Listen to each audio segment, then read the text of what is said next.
by Sylvia Plath, and the rest of it is mine. But I like this piece so much, and it seems to lend itself to these current events that we are looking at these days. It's by Sylvia Plath. It's called Circus in Three Rings.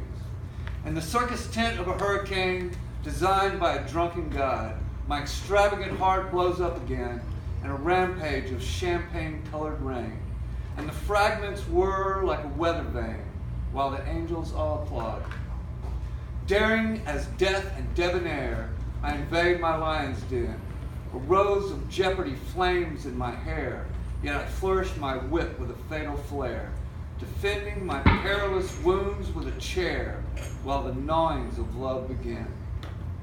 Mocking as Mephistopheles, eclipsed by a magician's disguise, my demon of doom tilts on a trapeze, winged rabbits revolving around his knees, only to vanish with devilish ease in a smoke that sears my eyes. Just love that.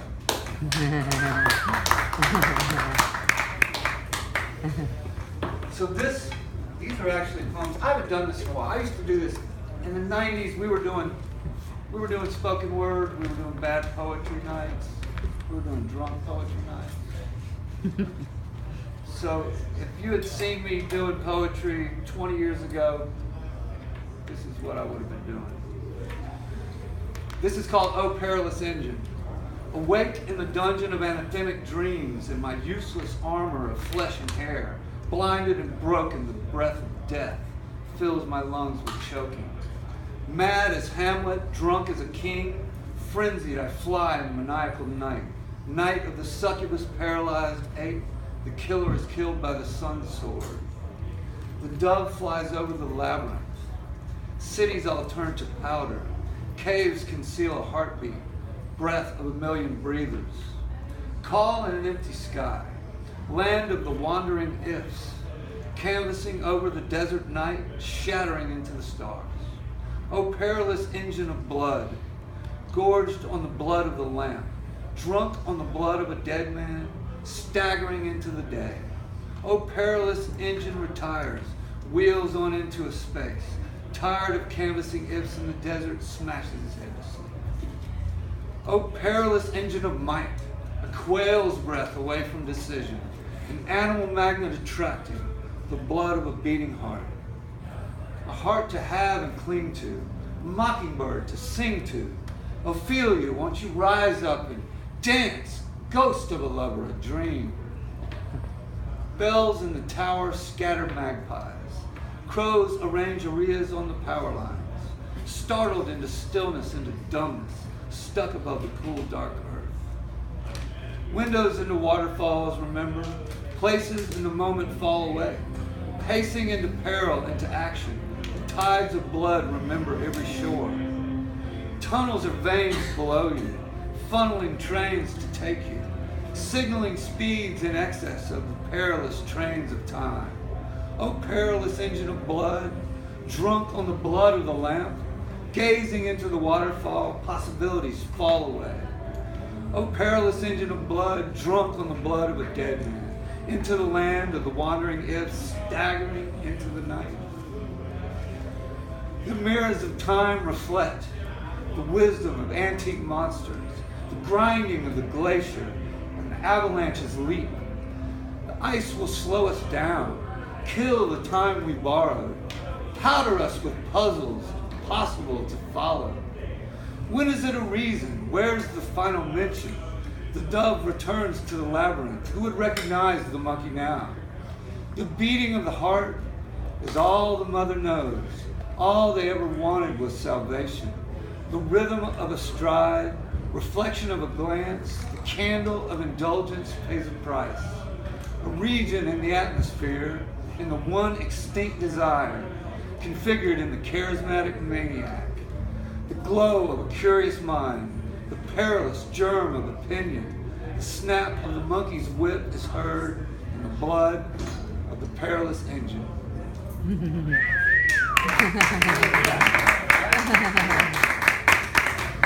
Yes, the devil.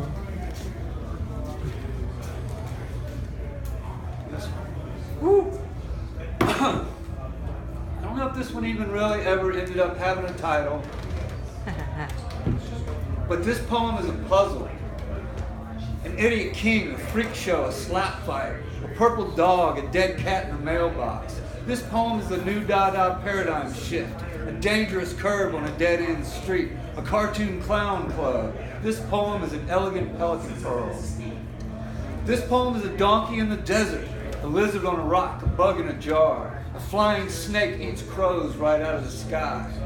This poem is a pause or a yawn, a surprise, a private giggle or a sigh of relief, a secret number, a spirit rush, or a ghost story. This poem is the contention of powerful opposing forces and the triumph of stillness. This poem is a silly lie, a bad joke, a slur, a snub, or a jab, a bad mood, an argument, an apology, a damn shame, a big deal, a penchant, a pardon, a guilty plea, a mercy killing, a dead body in a suitcase. This poem is a lost paradise, or a paradise lost. This fiction is unreal, does not exist, a lie someone started. This poem is not fiction, which is sinking. This poem is not fact, which is rising. Any simple answer is a necessary fiction. This poem is a juicy junkyard of delirious dreams, a drunken drag strip through the middle of Whiskey Town. This poem is an army of angry ants at a Presbyterian picnic. This poem was born in a pickle bucket, raised in an old refrigerator. This poem is a sneer, a jeer, a jab, a poke, a prod, a push, a punch in the nose. This poem is two elephants fucking in a souvenir paperweight. A casual catastrophe, a tepid tragedy, a dull disaster. This poem is a cat in a bucket and a fish stuck in a tree. This poem is a comfortable cage and a lock on a box of rocks, a shiny spider on a wet window. This poem is an antidote and a ransom note. Selective amnesia. Nothing ever dies, only looks away. What makes the sinister beautiful? Loving to laugh, we obey the giggling genie. Selective amnesia doesn't explain the weird math involved in a subconscious suicide pact. Nobody loses that doesn't gain. Must mean that the deal is done. Nothing ever dies, only looks away. Nothing ever dies, only looks away. I'm just an actor. So is my cat. None of this is real. Even these words are only script. These flowers are plastic. The furniture is fake. Even the building is rented. None of this is real. Don't you remember? We're all just actors. You're doing great. You haven't missed a line yet. This poem represents the place where things that are falling and things that are rising meet. This poem is angels arguing in an aquarium. This poem is a cartoon clown club juggling butcher knives and bowling balls and birthday cakes and beer bottles, baseball bats and beehives and battleships, blazing Bibles. This poem is stuck, it's still sticky. A snapshot, a stolen second, a blackbird flying backward through a wide open window. This poem is a toy bomb or a candy machine gun, a nice bomb that means well, silly tears and funny pain. This poem is a still thing passing a moving object. A new dog doing an old trick, an overgrown path to a secret hideout, a falling flashlight in a treacherous treehouse, a scribbled breath, an awful doubt, a dawning realization, a nagging fear, a dark secret, a hint, a clue, a confession. Bravo!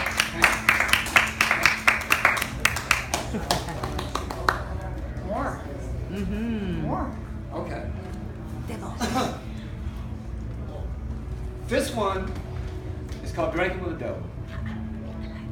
Well, I was drinking with the devil, and the devil got drunk. Passed out cold, so I put him in the trunk. Drove downtown to the county jail, said, book this crook, don't set no bail. Police said, what did he do? I said, what did he didn't do? This is a fellow that started it all, way back when there weren't no law. This is a dude that invented crime. He ain't even done no county time. Deputy said, hold on. He ain't even done no counting time. Okay, no, I'm screwing this up. Okay, give me a second.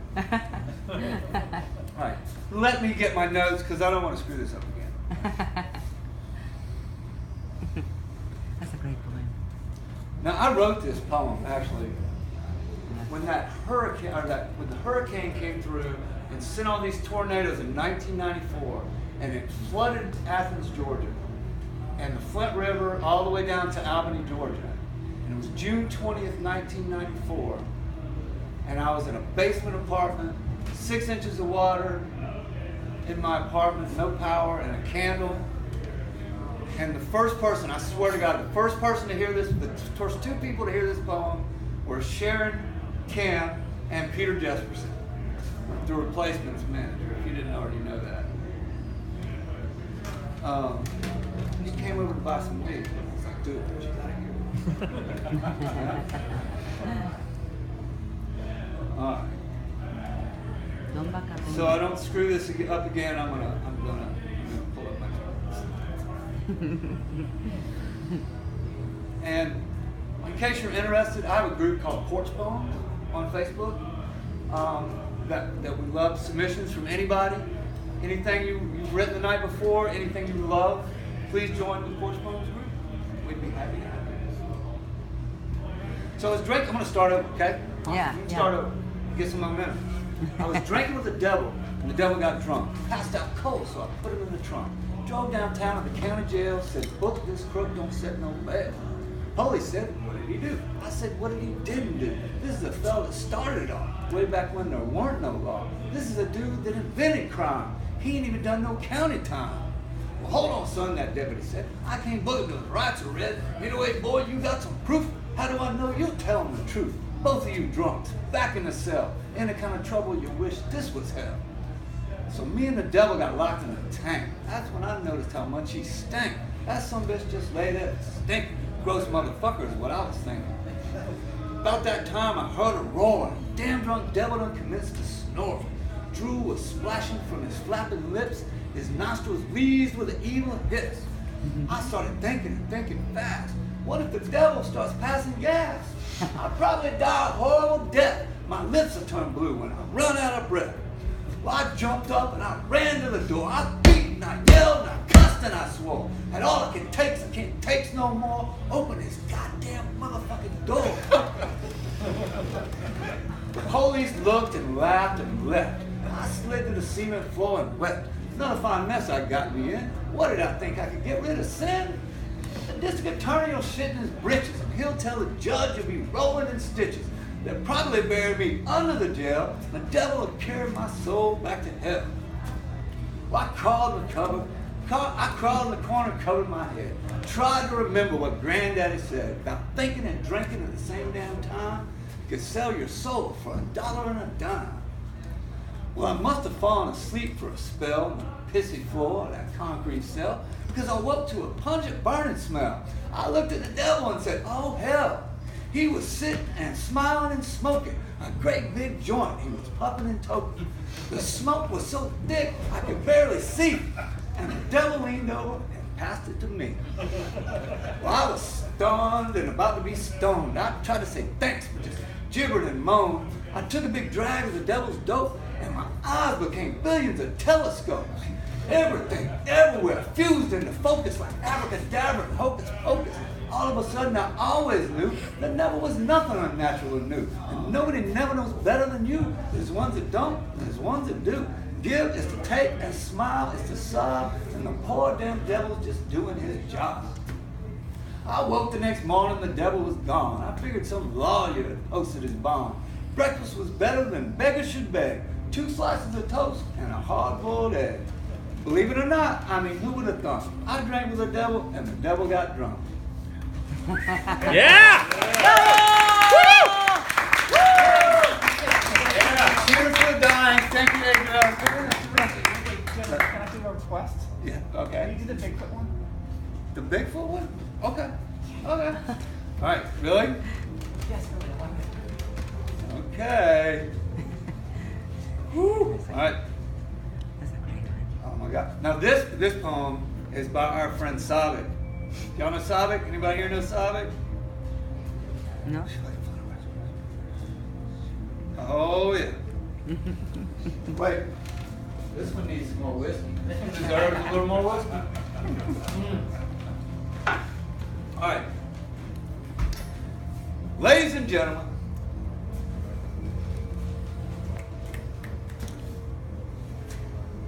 the testimony of W. Bubba McBass.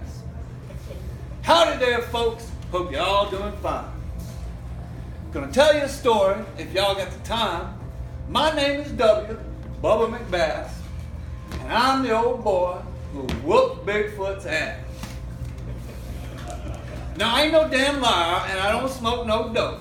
I like hunting and fishing, catfish in my boat. Y'all might think I'm crazy, but in time that might pass when I tell y'all about how I whooped Bigfoot's big ass. Must have been summer of 2009. I was up on Goose Creek near the Greene County line. I was having my lunch as I sat in my boat. I had pork rinds, tomato, bologna, and some coke. I was minding my business, just watching my line. I had just ate my maters, so I went on to my rinds when a god-awful stench worked its way up my nose. And it weren't my pork rinds, I just bought me those. Well, I couldn't bear much of that stench in my snout. I shot the snot out my nose and got to looking about. When I saw that thing standing on the opposite bank, it was old Bigfoot himself. And goddamn, that boy stank. Well, I don't mind telling you, I about shit. Must have looked slap retarded till I came to my wits.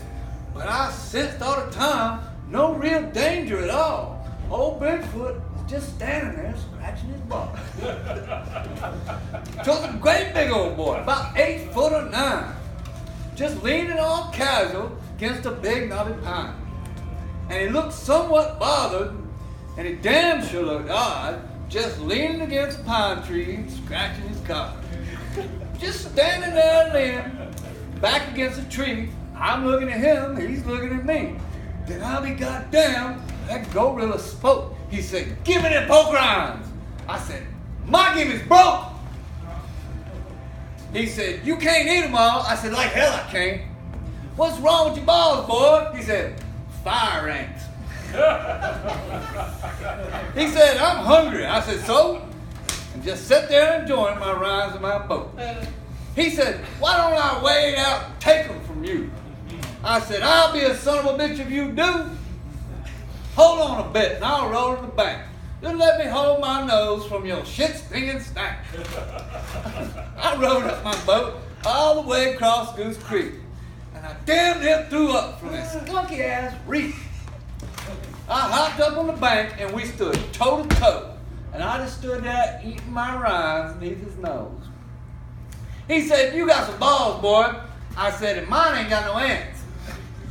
And if you're thinking of taking a chance, why don't you try taking these pork rinds from me? But you best bring a paddle, son, when you row up Shit's Creek." He cocked back and hit me. I flew through the air, past an old hickory tree with a squirrel up in there. I saw stars in heaven, heard the church bells in town. About 15 years later, my head hit the ground. I heard a familiar, strange voice in my head saying, "Bubba, you fucked. That damn ape knocked you dead."